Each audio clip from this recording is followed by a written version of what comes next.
químicos. Sus características y comportamientos también les permite cazar aves y mamíferos pequeños.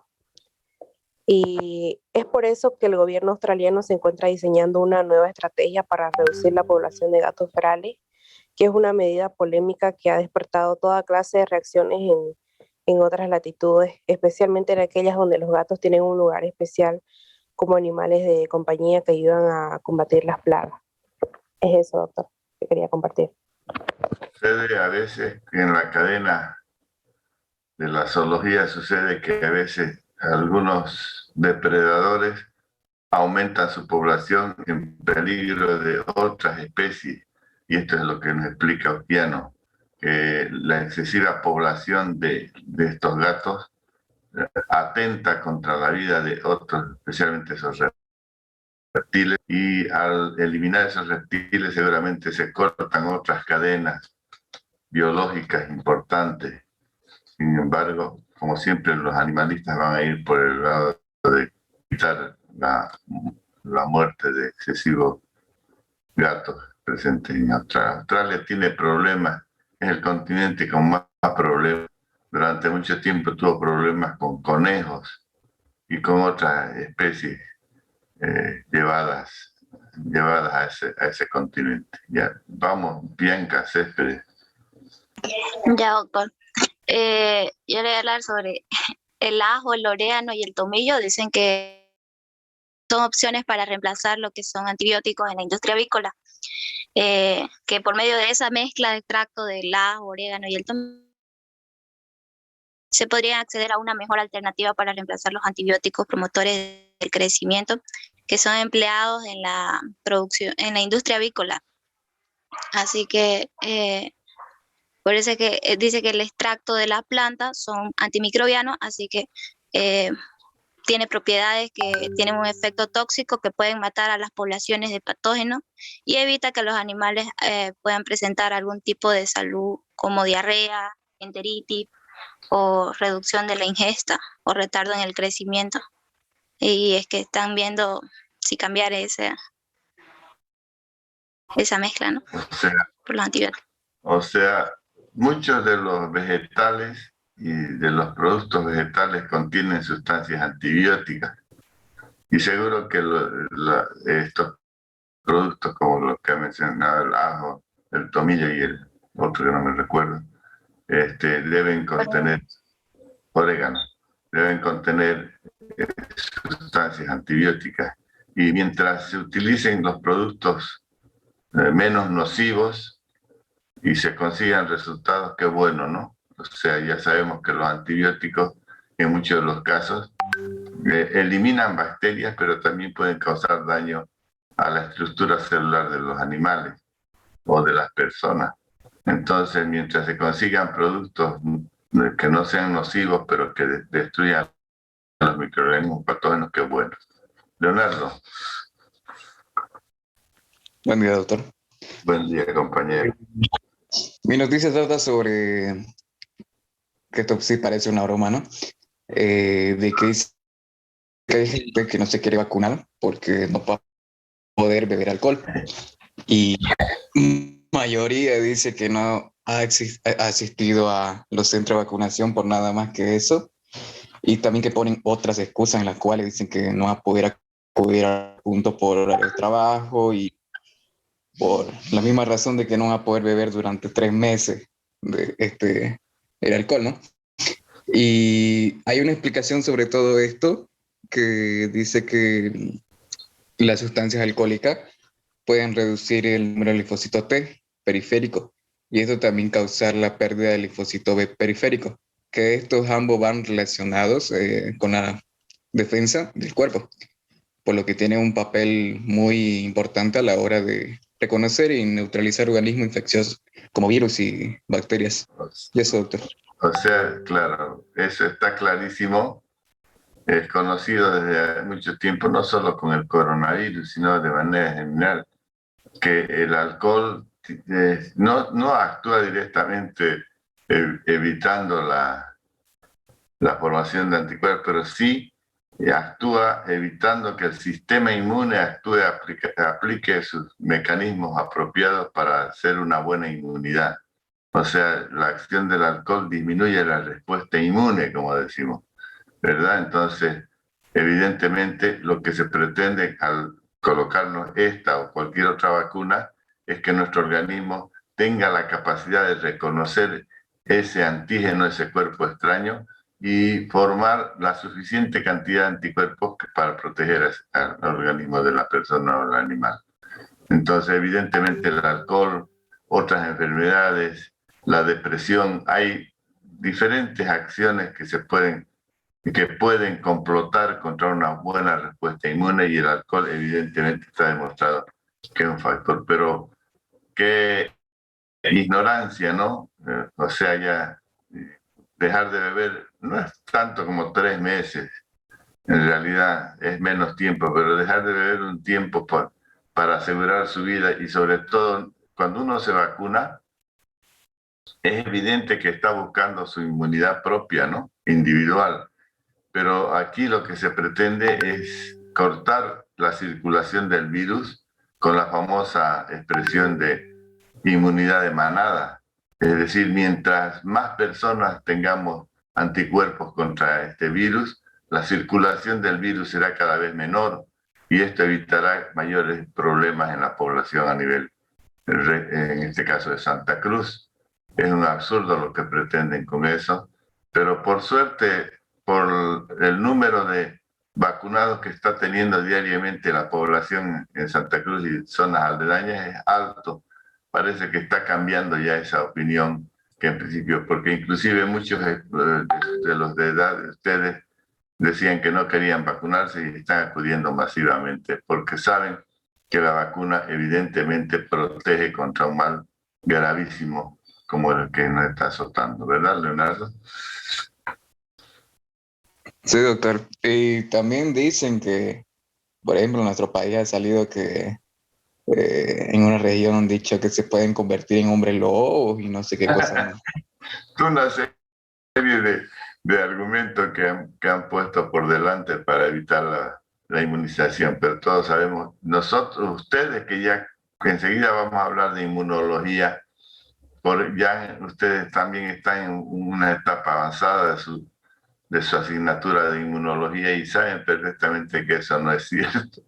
Entonces la misión también de ustedes como universitarios, en la medida que van adquiriendo conocimientos, es difundir esos conocimientos no solo en su familia, sino entre sus amigos y allegados, para que todos vayan entendiendo la razón de por qué se utilizan vacunas para protegernos, ¿verdad? Entonces, evidentemente hay una serie de historias que han implementado para evitar la vacunación.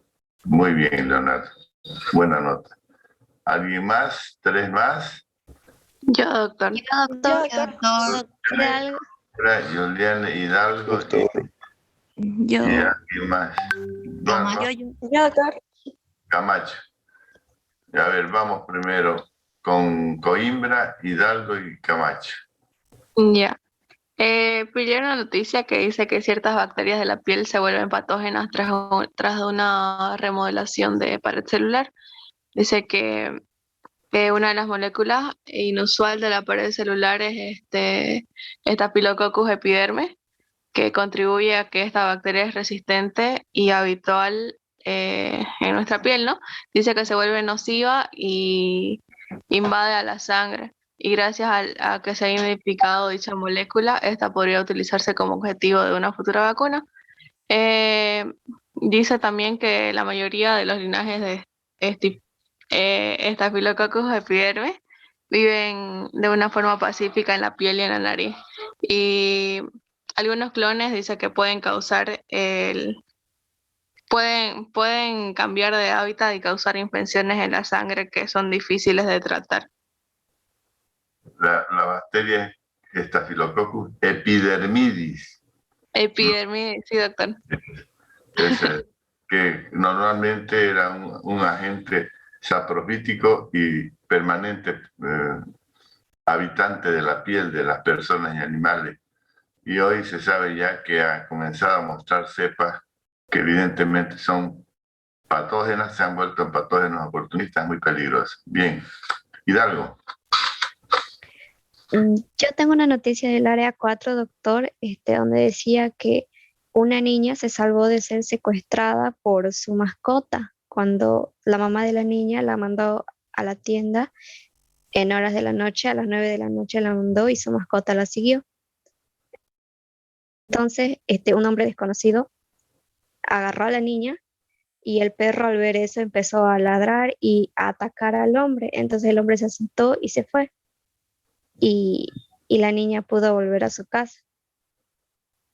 Es conocido el cariño de los animales, particularmente los perritos, con sus dueños, ¿verdad? Y muchísimos casos a día que se pueden ver de protección de nuestras mascotas, especialmente hacia los niños, o las personas mayores también. Por eso es que se dice que el perro es el mejor amigo del hombre, de las personas. Maite Camacho. Buen día, doctor. Yo tengo una noticia cortita. Es sobre que descubrieron un hongo llamado Cordyceps, del género Cordyceps. Este es un hongo parasitario al que se le han atribuido grandes beneficios para la salud y cada vez tiene más popularidad. En este caso es la especie Cordyceps militaris, que actúa como un control biológico o como un ecoinsecticida contra la procesionaria. Esta es una oruga bien destructiva y de los bosques mediterráneos y que también llega a afectar a los parques y jardines. Hoy en día se investiga mucho la presencia de microorganismos que controlen ciertas plagas biológicamente, ¿verdad? Y se está descubriendo que en hongos y bacterias hay, como hemos dicho sucesivamente, que hay hongos y bacterias patógenas, pero también hay hongos y bacterias altamente benéficos a la vida de las personas, plantas y animales. Bien, 3 más. Alguien por ahí que no me... Yo, doctor. Vaca. Yo, doctor. Doctor. Vaca, María del Carmen. Doctor. Doctor. Fernanda y Vaz Piñeiro, así en ese orden. Vamos con María del Carmen. Ya, bueno, ante el evidente problema de bacterias resistentes a antibióticos, se está cuestionando el uso de metronidazol en caso de diarreas agudas en perros, ya que los veterinarios suelen emplear este antibiótico sin respaldo científico, sino que han comprobado de manera empírica que este antibiótico acorta la duración de la diarrea, pero de una manera no significativa. Por lo cual, muchos sostienen que no vale la pena exponer a los animales a una posible inducción a resistencia a antibióticos para poder obtener un pequeño beneficio en esta infección que es la diarrea, que muchas veces es autolimitante. Eso sería, doctor. Eso que es importante lo que ha leído María del Carmen. O sea, eso debe quedar como ejemplo para todos, incluidos todos ustedes, incluido el docente. El excesivo uso de antibióticos, a veces innecesariamente, es lo que provoca la antibiótico resistencia. Entonces, en estos casos, como explica la compañera María del Carmen, y en otros de leve infección, se debe evitar el uso de los antibióticos para evitar la antibiótico resistencia. Y entonces, bueno, eso. Y ahí va, sobre todo, a la costumbre que ya se ha hecho en la producción animal de incorporar en el alimento antibióticos sin necesidad de su uso. ¿Para qué? Para prevenir. En realidad los antibióticos, antes que prevenir, es para curar, para sanar algún problema de salud en animales y personas. Bien. Rocío creo que quería, ¿no? ¿También? Fernández. Sí, doctor. Ya, adelante. Se trata sobre la leche de cabra, que es bueno para las alergias que tienen. Bueno, la leche de cabra tiene una inmunoglobina secretora que forma parte del sistema de defensa del organismo. Y esto beneficia la protección de la mucosa respiratoria. Un especialista investigó sobre la hipersecreción de las vías respiratorias en niños que consumían leche de cabra y se dio cuenta sobre el beneficio que produjo la leche de cabra a la disminución de la estimulación de las glándulas de la mucosa.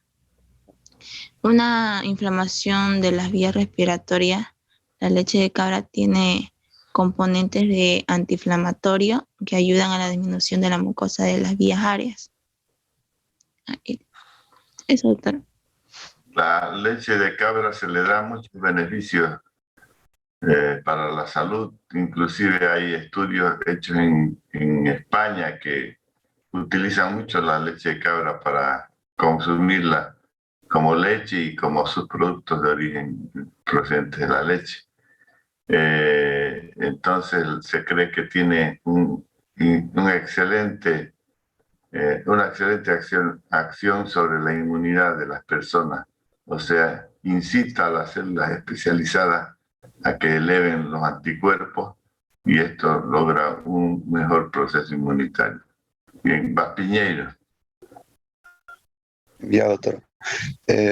Estaba viendo sobre las aguas contaminadas en Bolivia, que estos llegarían a ser un caldo de cultivo para bacterias tóxicas, ¿no? Esta especie de cinobacterias que se manifiesta, como ya sabemos, un color verde azulado en la agua o una nata en la superficie del agua, que estos llegarían a producir cianotoxinas, que esto puede llegar a afectar, ¿no? a lo largo del tiempo a una persona, al hígado, a los riñones, al cerebro y a la piel. Eso llegaría a ser, doctor. Hemos hablado ya de las cianobacterias indirectamente cuando hemos hecho la taxonomía de las bacterias al indicar las eubacterias o bacterias verdaderas y las arqueas. Dentro de las arqueas están las cianobacterias, las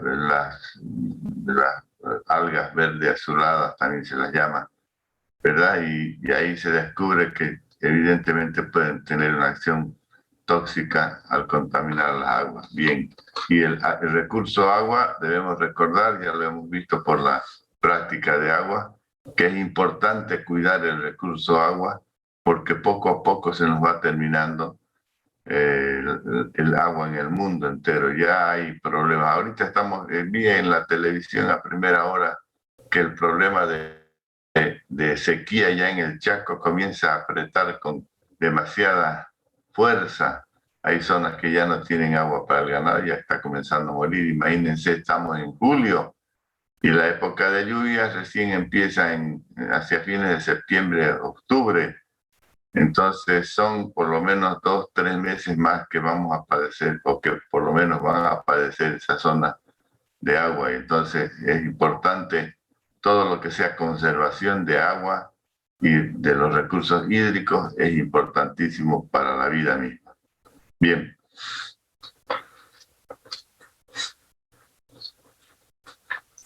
Estaba mirando mi listado y veo que los mismos compañeros leen y hay unos que, como he dicho, no aparecen en absoluto, no tienen interés en ganarse unos puntitos más. Bueno, vamos a hacer este tema que es bastante corto y que se refiere a pruebas serológicas en bacteriología. Y yo quisiera hacer algunas preguntas así a quien quiera responderme. ¿Qué es la inmunología? Para recordar un poco su asignatura que llevan con la doctora Cuellar, parece. ¿Qué es inmunología? ¿Me puede decir alguien?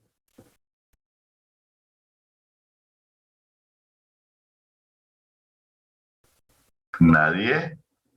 ¿O estamos Es una parte de la medicina que estudia los mecanismos fisiológicos frente a la presencia de los microorganismos, toxinas y antígenos, doctor.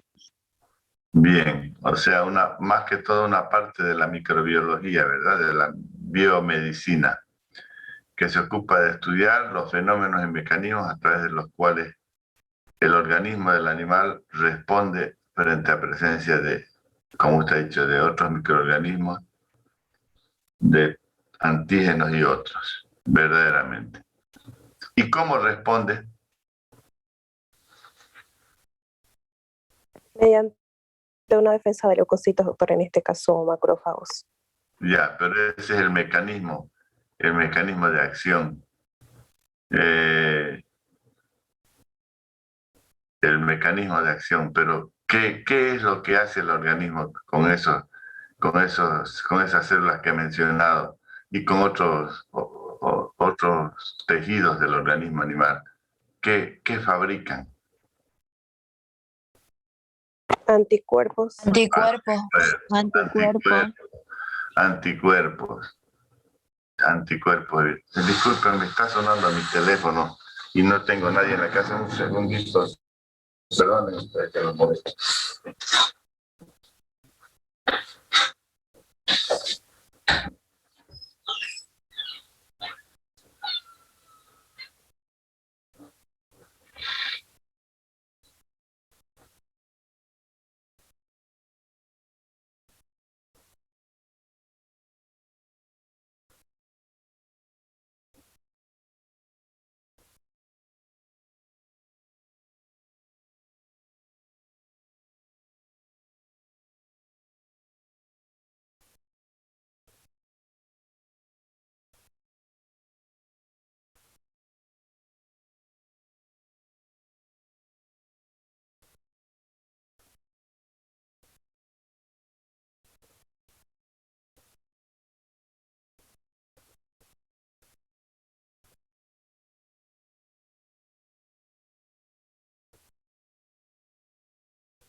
Perdón, mil perdón. Creo que es la primera vez que les hago esto. Alguien que llamaba a mi casa con insistencia. Bueno, entonces decíamos con la formación de anticuerpos, ¿verdad? ¿Verdad? Sí. Entonces, o sea, está claro entonces que la presencia de un antígeno, y un antígeno puede ser un virus, puede ser una bacteria, puede ser un hongo, puede ser cualquier proteína extraña al organismo del animal. Antígeno sabemos que es el término cuerpo extraño, su definición, ¿verdad? Entonces, la presencia de cualquier antígeno da lugar a que el sistema inmune del animal forme anticuerpos, o sea, que está claro que la presencia de este antígeno tendrá como respuesta a la formación de este anticuerpo. Y generalmente este proceso es de alta especificidad. ¿Qué significa eso? A ver, cuando decimos anticuerpos específicos contra tal microorganismo, ¿qué significa eso? Es un anticuerpo netamente para ese antígeno. Para ese antígeno, o sea, claramente está diciendo Arevilca que este esta bacteria en particular va a obtener la respuesta con formación de anticuerpos específicos contra esta bacteria. Es decir, que el organismo le va a formar casi exclusivamente anticuerpos contra esa bacteria, ¿verdad? Y a eso se refiere especificidad. Y por tanto, el antígeno que dio lugar a la formación de este anticuerpo específico, cuando se los pone en contacto entre sí, se reconocen bioquímicamente, porque tienen puntos receptores, puntos de conexión entre ellos, y eso permite que cuando se los pone, se los enfrenta al antígeno que dio lugar a la formación de este anticuerpo, ellos se reconocen y forman un complejo antígeno-anticuerpo. Es decir, se integran entre ellos, se unen. ¿Cómo se llaman los puntos de conexión entre ellos?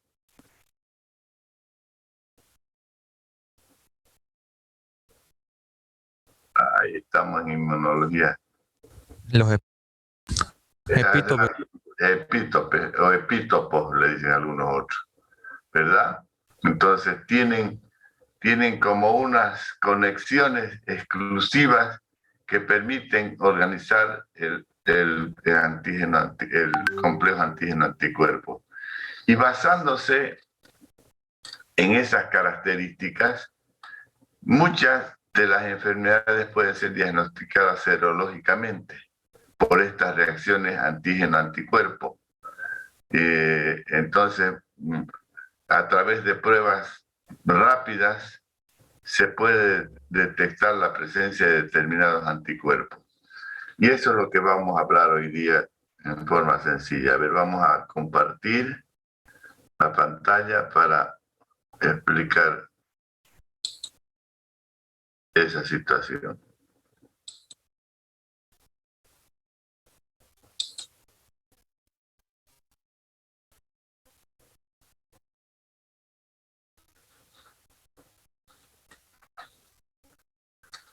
Se puede ver, ¿verdad? Serología bacteriana. Sí, doctor. Ya, gracias, compañera. Obviamente, cuando hablamos de serología, estamos hablando de suero, porque tanto en el plasma como en el suero sanguíneo es donde se concentran la mayor cantidad de esos anticuerpos que el organismo del animal fabrica frente a la presencia de los antígenos, de los diferentes antígenos que puede recibir en el organismo. Entonces, hemos utilizado en este caso una enfermedad muy común en la ganadería, en las ganaderías, y muy peligrosa para el ser humano por ser una zoonosis, ya lo explicaban nuestras compañeras en su momento, el tema de brucelosis, ¿verdad? Brucelosis. Y aquí claramente, ¿qué es lo que utilizando precisamente el antígeno, la brucela, las diferentes especies de brucela que ingresan al organismo del animal? Por ejemplo, si tenemos en la casa uno de nuestros cachorritos afectados de brucelosis, de seguro que es porque el animalito ha entrado en contacto con Brucella canis, se ha enfermado, pero fruto de ese proceso de infección, el organismo del animalito ha fabricado anticuerpos contra Brucella canis. O si tenemos una ganadería, una lechería, vemos que hay vacas que presentan anticuerpos en su suero, es porque evidentemente Brucella abortus en particular ha estado en esa ganadería presente o está presente en diferentes animales. Y por tanto, al estar presente en el organismo del animal, todo ese proceso inmunológico con las células T, B y todas aquellas, hacen el proceso de fabricación de esos anticuerpos que en algunos casos son protectores, pero en otros casos solo son la demostración fehaciente de que el antígeno ha estado dentro del organismo animal. ¿Por qué? Porque estos anticuerpos no se forman de la nada, sino que el impulso antigénico es el que hace que el sistema inmune fabrique estos anticuerpos en forma especial, como decíamos, en forma específica. Y vemos, como ustedes bien han dicho, que existen diferentes definiciones para lo que es inmunología. Y tenemos una sencilla, como les explicaba hace rato, una definición bastante común que indica que la inmunología es evidentemente una ciencia que pertenece a la biología, más propiamente a las ciencias biomédicas, que estudia el sistema inmunitario, es decir, que reconoce cuáles son los órganos, tejidos y células que tienen como función establecer o reconocer antígenos o cuerpos extraños, dando como respuesta la formación de anticuerpos. O sea, la inmunología es una de las ciencias más jóvenes que tenemos dentro de las ciencias biomédicas. Recuerden bien que se establece que si bien no fue el primero, fue el más importante. Luis Pasteur, se considera como el padre de la inmunología, porque fue el que más científicamente comenzó a elaborar vacunas para la prevención de enfermedades, basándose precisamente en las características antigénicas del germen que producía la enfermedad, inoculando en el organismo del animal. ¿Para qué? Para que éste pueda elaborar defensas orgánicas llamadas anticuerpos. Y la serología también, como ya lo hemos dicho, es el estudio que permite detectar la presencia de esos anticuerpos en el suero sanguíneo de los animales. Ya he dicho que si hay un antígeno X, que si una bacteria, que si un virus, que si un parásito ingresa al organismo del animal, no solo que va a enfermar en muchos de los casos, sino que además, fruto de su proceso y de su sistema inmune, va a comenzar a fabricar anticuerpos como defensa frente a la presencia de esos cuerpos invasores, cuerpos extraños llamados antígenos. Y esos anticuerpos estarán principalmente en la parte líquida de la sangre, en el suero sanguíneo encontraremos diversos anticuerpos. Y basándose precisamente en estas características, en estas condiciones, es que hoy en día se pueden realizar pruebas serológicas que son formas indirectas de demostrar la presencia de determinados microorganismos en el organismo del animal. Se denominan pruebas serológicas a las realizadas sobre el suero o utilizando el suero.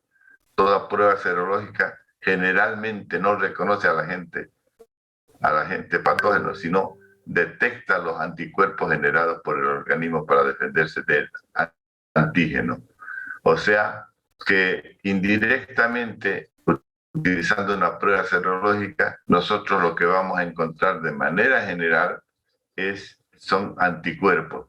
Y esto nos demuestra que el organismo del animal estuvo frente a ciertos antígenos, es decir, que estuvo o está con presencia de determinados antígenos, porque, como he dicho, esos anticuerpos no nacen de la nada, sino que nacen o se forman gracias a la presencia del antígeno como impulsor de la generación de esos anticuerpos.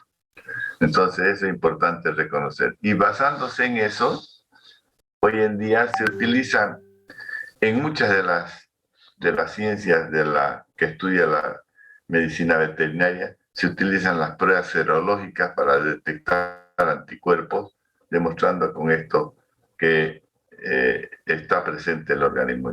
Y como ejemplo podemos utilizar el coronavirus. Por ejemplo, cuando hacemos una prueba de PCR, de reacción en cadena de la polimerasa, lo que detectamos en este caso es el virus.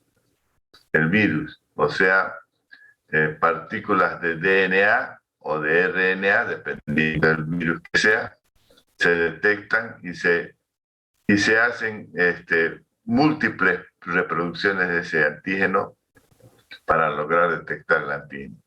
Pero también en la prueba de coronavirus hay las pruebas ELISA, ¿verdad? Las pruebas LIA y otras.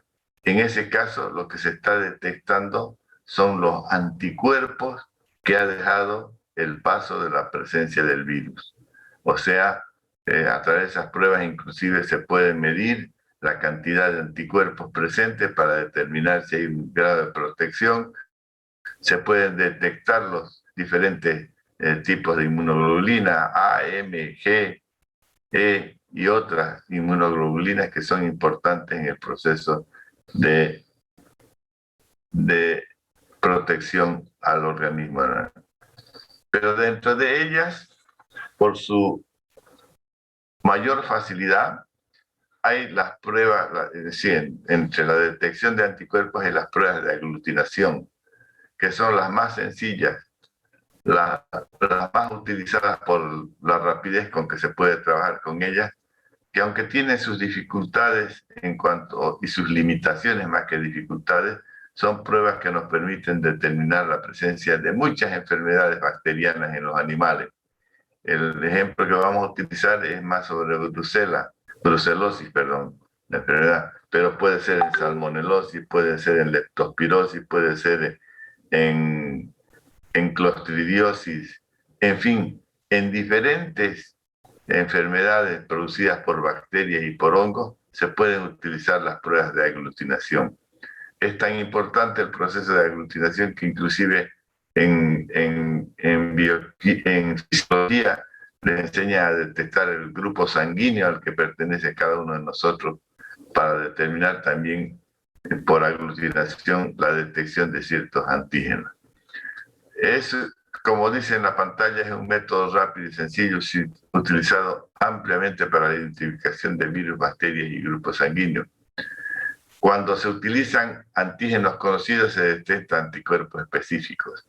Es decir, que la prueba evidentemente desde ya nos está manifestando que las diferentes pruebas serológicas se basan en la unión antígeno-anticuerpo, en el complejo antígeno-anticuerpo. Como hemos dicho, si este antígeno da lugar a la formación de este anticuerpo en forma específica, quiere decir que cuando los ponemos, los enfrentamos al antígeno con el anticuerpo, inmediatamente se reconocen y se unen epítopes, ya dijo el compañero, se unen a través de esas conexiones bioquímicas, logrando conformar un complejo antígeno-anticuerpo, o sea, una unión del antígeno con el anticuerpo al cual dio lugar en la formación del organismo del animal. Y por eso decimos que es específico, porque ese anticuerpo no se va a unir a ningún otro antígeno que no sea el antígeno que provocó su formación. Y por eso se llama específico. Los antígenos, entonces, se utilizan preparando ciertas suspensiones para ponerlos en contacto con el suero y poder determinar a través de procesos de aglutinación, demostrar la unión del complejo antígeno-anticuerpo. Y ahí dice las inmunoglobulinas M son las más eficientes en el proceso de aglutinación, aunque también las G tienen en menor proporción esas características. En las pruebas de aglutinación hay 3 tipos de pruebas: primarias, secundarias y terciarias. Primarias son aquellas que únicamente demuestran el proceso de unión entre antígeno y anticuerpo, a través, a veces en el caso de aglutinación, de la formación de ciertos grumos o de ciertas características. Las secundarias ya dan un paso más adelante porque miden el resultado, o sea, pueden establecer en qué medida, en qué proporción existe o se realiza esa unión antígeno-anticuerpo. Generalmente con menor sensibilidad, pero de más fácil realización. Y las terciarias son las que evidentemente hacen una selección del proceso de aglutinación, demostrando con esto niveles de protección por la cantidad de anticuerpos presentes en el organismo del animal, niveles de protección frente a la enfermedad provocada por el antígeno. Entonces hay las primarias, las secundarias y las terciarias. Pruebas de aglutinación. En estas pruebas el antígeno se presenta en forma de partículas, lo cual hace que en contacto con los anticuerpos se agrupen o aglutinen. Entonces, está demostrado que en las pruebas serológicas de manera general se utilizan 2 factores. Uno es el factor antígeno y otro es el factor anticuerpo. y generalmente se parte a partir del factor conocido, en este caso el antígeno. El antígeno, como sabemos, puede ser, en el caso que vamos a explicar, la Brucella abortus. Entonces, ¿cómo se prepara el antígeno? Se prepara a partir de una cepa de Brucella abortus, se prepara el antígeno, es decir, se cultiva la bacteria en grandes cantidades, luego que se la tiene cultivada, se la inactiva, en otras palabras, se la mata a la bacteria, porque aunque la vamos a destruir a la bacteria, lo que pretendemos es que la bacteria deje sus componentes antigénicos en la suspensión, es decir, deje las proteínas que son las responsables de la respuesta inmune. Y entonces, ¿por qué? Porque además queremos que este antígeno no sea peligroso en su uso, porque si utilizamos bacterias vivas, entonces pueden ser peligrosas para el manipulador y todo eso. Entonces, se cultiva la bacteria, se la inactiva y luego se la suspende en soluciones buffer, en condiciones favorables para mantener a ese antígeno y generalmente se le adiciona un colorante para observar de mejor forma la reacción antígeno-anticuerpo. Son pruebas que sirven para diagnóstico de enfermedades, como dice, tales como brucelosis, leptospirosis, micoplasmosis, salmonelosis, que son las más frecuentes que están presentes en ganadería y en avicultura en particular. Para realizar estas pruebas es necesario contar con ciertos elementos. Primero que nada, yo diría antes que el suero sanguíneo, el antígeno. En este caso vamos a explicar la prueba de brucelosis, el antígeno de aglutinación en placa para Brucella, el suero sanguíneo de los animales que van a ser testados o probados, y dicho sea de paso, puede ser también el suero de nosotros. ¿Por qué? Porque ya hemos aprendido por las explicaciones que decían los compañeros del grupo que expusieron Brucella, que la brucelosis es una enfermedad ocupacional. ¿Qué quiere decir? Que con mayor frecuencia nos infectamos quienes trabajamos con animales. Entonces, es una prueba obligatoria para nosotros que por lo menos cada 6 meses debemos realizar con nuestro suero sanguíneo. ¿Para qué? Para detectar anticuerpos. Si detectamos anticuerpos, quiere decir que estamos infectados con la bacteria Brucella. Y entonces ya sabemos que el antígeno se lo prepara con anterioridad. Y ahí vemos, por ejemplo, en el frasquito que estoy con el cursor, el antígeno para prueba en placa, pipetas automáticas, porque se trabaja con pequeñas cantidades de suero y de antígeno, tips o puntas para utilizarlas en forma estéril, ¿verdad? Aglutinoscopio, que es este cajoncito que tiene unas características muy especiales, que tiene una tapa con vidrio, que tiene un vidrio cuadriculado que permite trabajar con sueros en cantidades suficientes, o sea, que es cuadriculado el vidrio, ¿para qué? Para lograr colocar un suero individual en cada cuadrícula y poder hacer la prueba. Después, guantes, barbijo, mandil clínico, que es lo que se utiliza generalmente en la prueba. ¿Cuál es el procedimiento en este caso de la prueba de brucelosis en placa, o del antígeno vasperado también se le llama? En un vidrio cuadriculado y que tiene identificación con números de 1 al 10, o sea, se hace una cuadrícula en forma horizontal, 4 cuadrículas en el vidrio, y en cada cuadrícula se puede colocar un suero de un animal en particular. Es decir, si vamos a una lechería o a una ganadería cualquiera y queremos tomar 100 muestras de suero de 100 animales diferentes, entonces debemos tomar ese suero de ese animal, esa sangre primero. Cuando hablamos de suero, obviamente tiene que ser sangre sin anticoagulante, porque lo que queremos es que coagule la sangre y drene el suero. Entonces, tomamos 100 muestras de esos animales, identificamos en el momento de la toma de la muestra para ver a qué animal pertenece cada suero, y después de tomar entre 5 a 10 ml de sangre, dejamos reposando en forma inclinada el tubo. ¿Para qué? Para que se coagule y pueda drenar el suero. Y cuando ha ocurrido la coagulación, podemos ayudar con una centrífuga a centrifugar la muestra. ¿Para qué? Para que el suero sea lo más límpido posible, que no sea hemolizado, que no se contenga mucha cantidad de grasa, que permita hacer una prueba eficiente. Entonces, utilizando ya ese suero, esas muestras que hemos llevado al laboratorio, nosotros mismos podemos hacer la prueba. Y para esto utilizamos el vidrio cuadriculado, que pondremos cada suero del animal en una cuadrícula con una pipeta automática. O sea, se cargan 80 microlitros del suero, o sea, menos de un ml, 80 microlitros del suero sospechoso, y se lo deposita en un cuadrito de vidrio, del vidrio cuadriculado. Se lo deposita inmediatamente después con otra pipeta, se absorbe 0,30 microlitros del antígeno y se lo deposita al lado del suero sospechoso.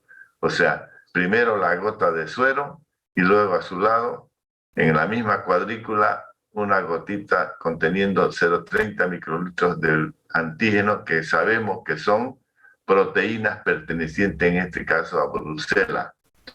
Entonces, luego de eso, ayudados con un palillo, que puede ser un mondadiente, un palito de fósforo o un otro dispositivo especial, se procede a mezclar el suero con el antígeno. Se lo hace en forma suave, rotando el mondadiente, buscando la mezcla del antígeno con el suero. Y luego, después de un tiempo prudencial, se procede a la lectura de interpretación. Digo de un tiempo prudencial, no digo el tiempo porque varía dependiendo si utilizamos el antígeno rosa de Bengala, el antígeno bufferado, en fin, son algunos minutos de diferencia entre una y otra prueba. Y aquí podemos ver, en la mano izquierda, en la fotografía de mano izquierda, tenemos el antígeno para prueba prueba rápida en placa. Es un antígeno que está constituido por brucelas muertas que han sido suspendidas en soluciones buffer y que tienen un colorante azul de anilina para lograr visualizar mejor la prueba. Los sueros que son identificados y mantenidos en congelación una vez. Es decir, la sangre completa no se debe congelar, es decir, cuando está con el coágulo, porque va a hemolizar. En cambio, cuando ya se separa el coágulo del suero, el suero puede ser congelado para mantenerlo en forma apropiada durante tiempo indefinido. Y se lo deposita en pequeños viales que pueden ser congelados en el refrigerador.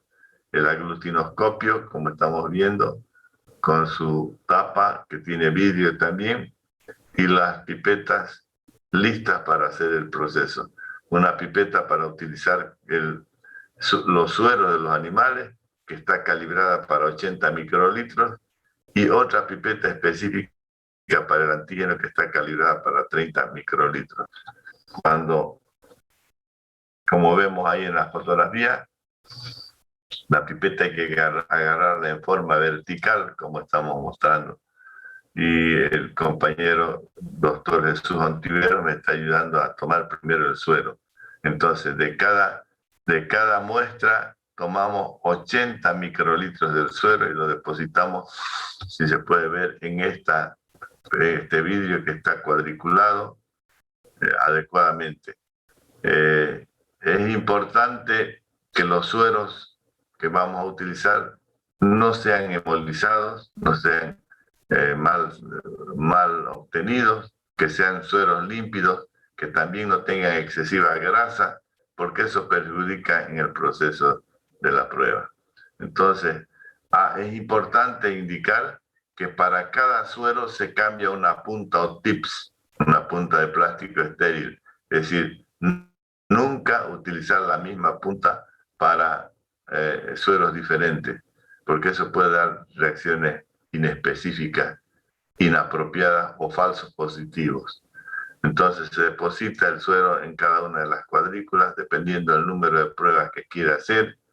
Generalmente hago de 10 en 10 Entonces, 10 sueros diferentes en 10 cuadrículas diferentes. Y luego, con ayuda de otra pipeta, colocamos el antígeno al lado del suero para luego mezclarlo adecuadamente. Y luego observar la reacción. En este caso, se espera hasta 4 minutos la reacción. Es decir, hay sueros que reaccionan inmediatamente, pero hay otros que pueden retardar dependiendo de la temperatura ambiente. A veces cuando hace mucho frío se retrasa el proceso de aglutinación. Eso es importante reconocer.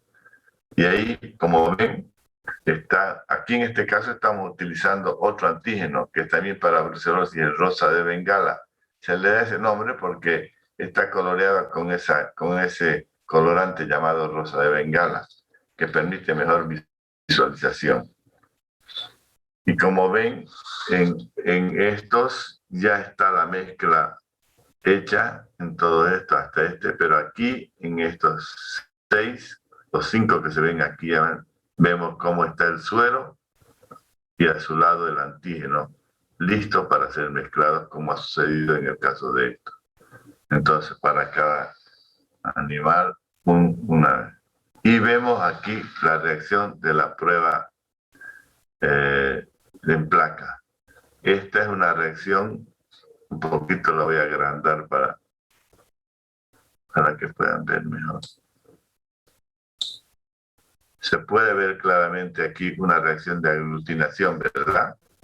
Unos grumos, como que se haya cuajado el suero, ¿sí? No sé si me pueden responder. Sí, sí se ve, doctor. Sí, doctor, se ve. Entonces, ¿qué ha sucedido aquí? En este suero en particular de este animal, se ha detectado anticuerpos específicos contra brucela. ¿Por qué razón? Porque hemos puesto el primer lugar a un lado el antígeno, que son brucelas muertas. El antígeno es responsable de producir ese tipo de anticuerpos. Y en segundo lugar, hemos puesto el suero del animal, que supuestamente al estar infectado con Brucella abortus debe tener anticuerpos contra Brucella abortus. Entonces, cuando los ponemos en contacto, en este caso a través de esta prueba de aglutinación, podemos observar que en este caso, inmediatamente o máximo dentro de los 4 próximos minutos, va a haber este proceso de aglutinación que se forma verdaderamente grumos, que nos está demostrando que es una reacción típica, reacción antígeno-anticuerpo, en la cual los anticuerpos han reconocido al antígeno que les dio formación y se unen, se conectan, como decía el compañero, a través de los epítopes y forman estos grumos característicos.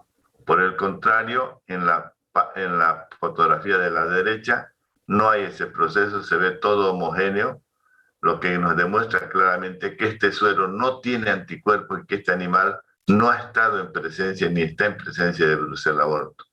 En cambio, en este caso, sí quiere decir que el animal ha estado en contacto o está en contacto con la bacteria, por eso previamente ha logrado formar esas inmunoglobulinas que luego se detectan a través de esta prueba de aglutinación tan sencilla.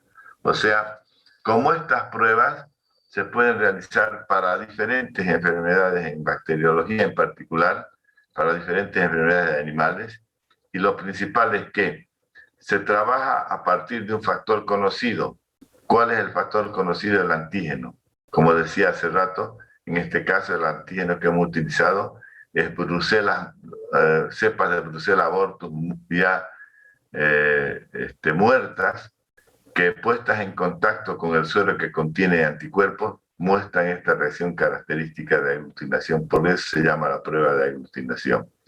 En cambio, en este segundo caso, también se hace lo mismo. Se pone el antígeno y se pone el suero, pero el suero no contiene anticuerpos, entonces no hay la reacción específica como sucede en la mano izquierda. No hay la reacción porque no hay que reconozca el antígeno. En cambio aquí claramente muestra un proceso de aglutinación. Y también podemos ver en otra prueba llamada rosa de Bengala algo similar. Esta se llama también del del antígeno acidificado por las características en las cuales se la prepara, pero la reacción es la misma, nada más que se utiliza otro colorante y el tiempo de observación. Esta es una prueba de tarjeta, dice, se la puede hacer en el campo, es más sencilla para realizar, porque aquí a veces ni se toma en cuenta la cantidad de antígeno y suero que se utiliza. Se pueden utilizar pequeñas gotitas de ambos productos, o sea, es menos difícil de realizar y también da resultados satisfactorios. Y podemos ver en la mano derecha la típica aglutinación que demuestra la reacción antígeno-anticuerpo, es decir, la unión del antígeno con el anticuerpo presente en el suero, versus una reacción negativa en la que la mezcla queda homogénea porque no hay anticuerpos que provoquen esta reacción de aglutinación como estamos observando en la parte derecha. Entonces es una prueba sencilla de aglutinación que se puede utilizar para diferentes enfermedades. El procedimiento para la prueba de anillo en leche es otra prueba basada también en la prueba de aglutinación, basada ya prácticamente en una prueba realizada en leche para detectar hatos lecheros positivos a brucelosis. Ya es una prueba que hemos explicado, pero la vamos a volver a explicar. Dice, para realizar esta prueba debemos contar con una muestra de leche que puede ser entre 20 a 50 ml, muestra que debe ser tomada del total de la producción láctea de un día.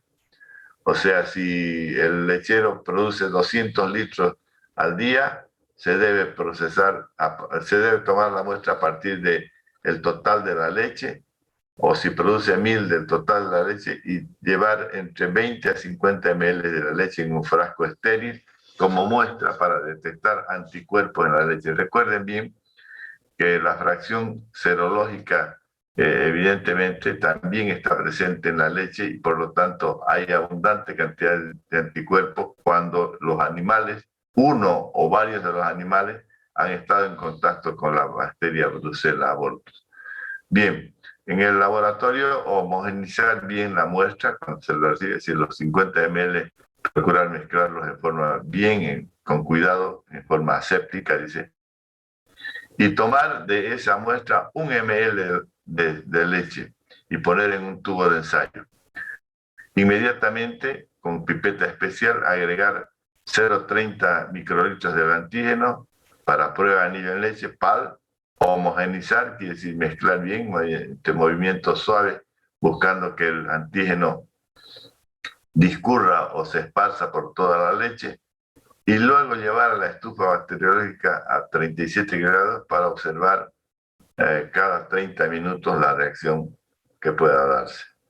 Como hemos visto, aquí estamos mostrando el proceso de introducción del antígeno dentro del tubo de ensayo que contiene el ml de leche, y en la mano derecha, como ya hemos explicado en su momento al hablar de diferentes pruebas, la prueba de leche positiva. En este caso sucede y lo mismo que en los sueros que hemos visto.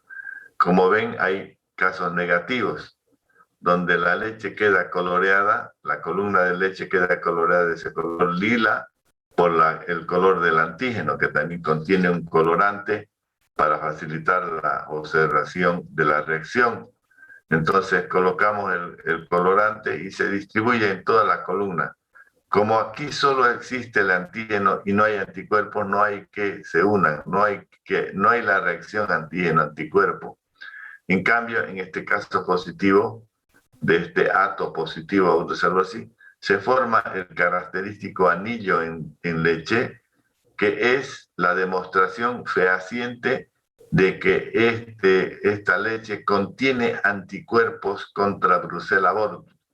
Y al contener anticuerpos y al estar el antígeno presente, forman el complejo antígeno-anticuerpo, se unen y se suspenden en la grasa, en la superficie de la leche, donde está la grasa, se forma un anillo característico que es la demostración fehaciente de una reacción positiva a brucelosis.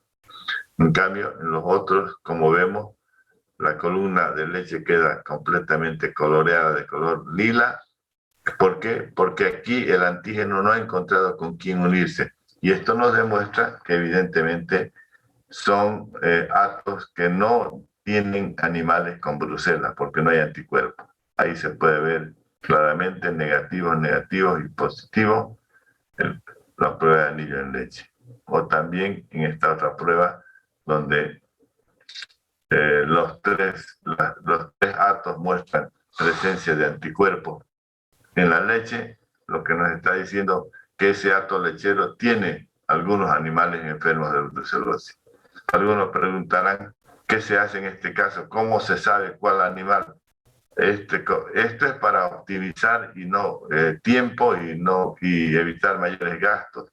Cuando hay una lechería, es preferible hacer primero la prueba de anillo en leche, es decir, si hay una reacción como esta, como la que está mostrando una reacción negativa, como la que estamos mostrando aquí, si hay una reacción negativa, no hay para qué sangrar a los animales en forma individual. Pero si hay una reacción positiva, se debe, o como en este caso hay reacciones positivas, se deben ir a la misma lechería y hacer la prueba individualmente, pero ya tomando sangre de cada animal, como hemos visto para hacer la prueba de rosa de Bengala o prueba en placa, del anillo tamponado en placa, para hacerla individualmente a cada una de las vacas y así poder detectar las vacas brucélicas que existen en una lechería. Como ven, las pruebas son bastante sencillas, no necesitan de mayor explicación y están basadas prácticamente en la unión entre el reconocimiento que existe entre el antígeno y el anticuerpo específico que produce la presencia de cada antígeno dentro del organismo del animal. Y bajo esta técnica se puede, es muy común, por ejemplo, en la avicultura de nuestra región, trabajar con salmonela de igual forma. O sea, utilizando en este caso, claro, un antígeno del salmonelas muertas, ¿verdad? Un antígeno preparado en base a salmonela. Si vamos a trabajar con leptospira muerta, con listeria muerta, es decir, cada antígeno corresponderá a cada bacteria como responsable, como cuerpo extraño que ingresa al organismo y que provoca la reacción con la formación de anticuerpos. Como han visto, la explicación es corta y sencilla y de todas maneras, si hay alguna pregunta, con gusto vamos a responder.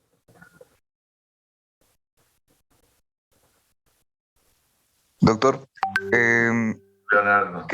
¿qué tratamientos se pueden hacer cuando identificamos brucelosis o salmonela o las otras?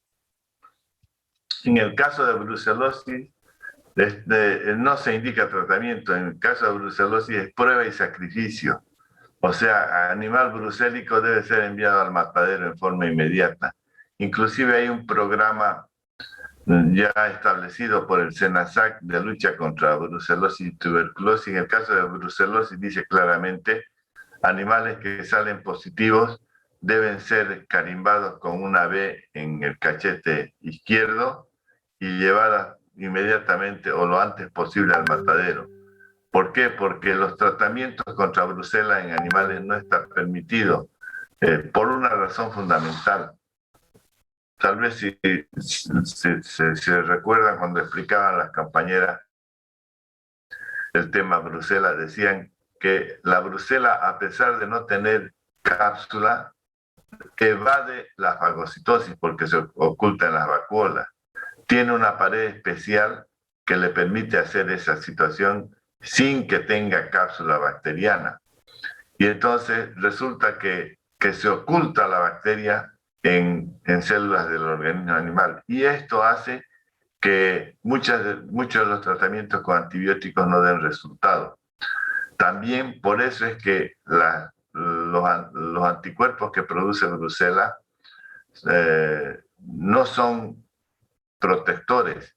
¿Por qué razón? Porque la brucela contra la cual debían actuar los anticuerpos, se ocultan intracelularmente. Entonces, esas situaciones hacen que evidentemente el tratamiento contra brucela no esté recomendado, excepción hecha en aquellos animales de un altísimo valor genético, que inclusive en este caso se descarta, o valor sentimental. Entonces, en el caso de salmonella, especialmente en aves, lo que se hace también es prueba y eliminación del ave. ¿Por qué razón? Porque mantener tanto animales brucélicos como animales con salmonella y otras enfermedades dentro de un mismo grupo de animales sanos, lo que se va a provocar es que permanentemente éstas estén contaminando a nuevos animales. Por eso es que se dice prueba y sacrificio, Leonardo.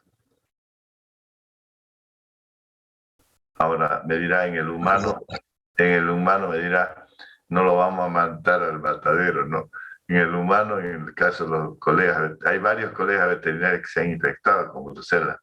Entonces es un tratamiento largo, de entre 6 meses a 1 año. La cicloserina y otros más, que permiten durante 6 meses a 1 año hacer un tratamiento hasta eliminar la bacteria. Es un tratamiento doloroso y largo que no se lo recomiendo a nadie. Gracias, doctor. Doloroso. Okiano, adelante. ¿Por qué es doloroso? Porque es inyectable. Porque, en primer lugar, porque es a diario inyectar con antibióticos. ¿Y a quién le gusta la aguja? Pues le gusta a usted, Okiano, la aguja, no, ¿verdad? Por más que no aguante uno. Y porque es doloroso, ¿por qué? Porque la enfermedad provoca daños a nivel de articulaciones, causa fiebre alta, como chucho, como malaria, como decía la compañera. Entonces, es una infección dolorosa, no solo en su enfermedad, sino en su tratamiento. Ya, gracias, doctor. ¿Le gusta que le coloque inyección, Liz? No. A nadie nos gusta, ¿verdad? No. Y aquí hay que estar con la nalga pelada todo el tiempo para que diariamente le esté inyectando. Lo hacen millonario a uno en antibióticos. Pobre hígado. No solo la nalga, ¿no? Sino hígado sufre y otros órganos y tejidos más. Bien quiera. ¿Cómo ha estado, doctor? Le cuento que no había podido entrar a su clase por un tema parecido. ¿Por inyecciones o qué? Y me mordió un gato y estuve haciendo tratamiento con antirrábica. Me pusieron 7. Que le colocan bajo la piel en la zona del abdomen, ¿no? Del estómago. 5 seguidas y 2 discontinuas, ¿verdad? No, me tenían que poner 10, me pusieron 7 seguidas y 3 de refuerzo me van a tener que poner en 10. Ya. ¿Estaba positivo? ¿Era perro o gato? Un gato. No supimos si estaba positivo porque era un gatito de la calle de acá y no lo pude agarrar porque rara vez se lo ve. Chiquitito.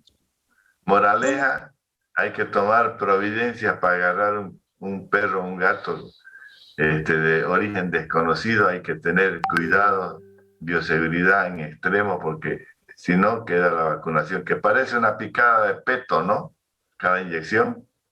Dios santo, qué cosa más horrible. Pero es que duele tanto por lo que se le endurecen los músculos a uno del abdomen y cada una duele más que la anterior. Pero le cuento que también depende mucho de la mano, porque me tocaron 2 enfermeras diferentes y con la que estaba entre semana me hacía ver a mi abuela y con la que estaba los fines de semana no me dolía. O sea, yo tengo experiencia notable porque en los laboratorios donde se trabaja en el diagnóstico de rabia, es obligación vacunarnos por lo menos cada 6 meses, o sea, una dosis cada 6 meses para mantener la inmunidad. Y cuando llegaba el mes de junio, que era mediados de año, ya sabíamos que debíamos recibir nuestra vacuna y todos a temblar ahí. Es el componente que tiene uno de los aditivos que lleva la vacuna a mantener la viabilidad del antígeno, que es dolorosa. Pero eso de mano no creo, porque a no ser que le inyectaba muy rápido. De todas maneras, hay personas que inyectan adecuadamente o en mejor forma. Tiene razón. La compadezco porque sé de la vacuna durante 31 años. Imagínense. Primero una serie completa y luego cada 6 meses una ampolla. Bueno, yo creo que ya tengo para un año. El tema es que no hay implementado, hay en el mundo, ¿no? Pero aquí no hay una prueba que le permita determinar el nivel de anticuerpos.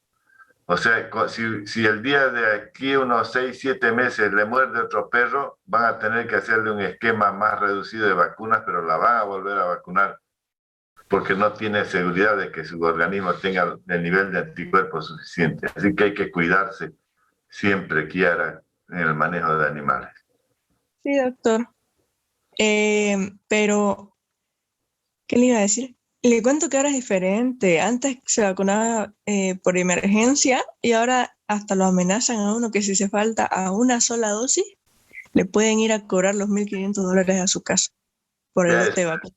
Ya eso para meterle miedo. Viene el diablo eso, ¿no? Evidentemente es porque hagan el esquema completo por una cuestión de responsabilidad de uno, ¿no? Para que haga el esquema completo, que es lo importante. Pero además, como médicos veterinarios, a ustedes deberían vacunarlos ya en la facultad con un esquema reducido. ¿Por qué? Porque cuando manejan animales es peligroso también contagiarse de rabia, sobre todo cuando manejan canes, perros. La rabia es muy como esa vacuna creo que va al sistema nervioso, uno anda histérico. ya ese es de su cosecha. Bueno. No, de verdad. Es horrible, uno quiere pelearse con lo que sea que se le cruce. Porque he sabido que algunos pueden presentar dolor de cabeza, un malestar, pero parece ser que es más de tema de pensamiento, de cerebro, que uno piensa que está grave, que se puede morir y todo eso. Le invade mucho miedo, pero bueno, hay que vacunarse. Me alegro que lo hayan vacunado porque ahí está con seguridad. Es buena vacuna, además. Sí. Pero hay una vacuna francesa que es una dosis nada más, que es cara. Sí, pero es prácticamente lo mismo. Eso investigué igual que las otras. Hay 4 que se Claro, cada una claro, la reacción es la misma, pero el evitarse el suplicio de cada vacuna, aquí con una dosis, con una vacuna. Bueno, pero cuesta caro. Bien. Y el malestar que debe llegar después, porque es como si te pusieran todas en una sola. Ay, no, qué horrible. A raíz de eso que estamos hablando y que de lo que mencionaba creo que era Leonardo con respecto a que no deben beber después de la vacuna. Aquí también se recomienda no beber, no consumir comidas muy condimentadas o picantes, y también en algunos sugieren no hacer el amor, aunque eso es un absurdo. No me dijeron nada, amigo, solamente me dijeron que no podía beber. Le recomienda, está llorando Leonardo, dice, no, pues eso ya no, dice. Bueno, compañeros, ya vamos llegando. El próximo lunes terminamos con hongos, la explicación de práctica. Mañana concluimos las presentaciones Ya concluyendo mañana las presentaciones, es posible que en el día, o si no el miércoles, ya pase a Nicole las calificaciones del segundo parcial, con el cual ya vamos a discutir el próximo lunes, que tenemos tiempo, las notas para ver, hay personas que se van a eximir y personas que van a sufrir todavía con el tercer corte más. Bueno, pero eso dejémoslo para no empezar el día lunes con llantos. Bien, si no hay más preguntas, quedamos aquí, compañeros, hasta el día de mañana con los presentaciones. Sí, te escucho. Buen día. Gladys, ¿Será que puedo dar mi examen? ¿Ahora? Sí, es que hay tiempo y mi próxima clase es hasta las 10. Ya. Bien, pero habían 2 personas, creo, ¿no? Me gustaría si están las 2 personas. Nicole, ¿quiénes eran más? Sí, doctor, es Gutiérrez Paz y sí, ya le hablaron. ¿Están los 2? Están las 2 personas, doctor. Ah, ya, entonces, al matadero. Las demás se pueden ir. Buen día a todos, gusto saludarlos y que tengan una semana brillante y bendecida. Hasta luego, doctor.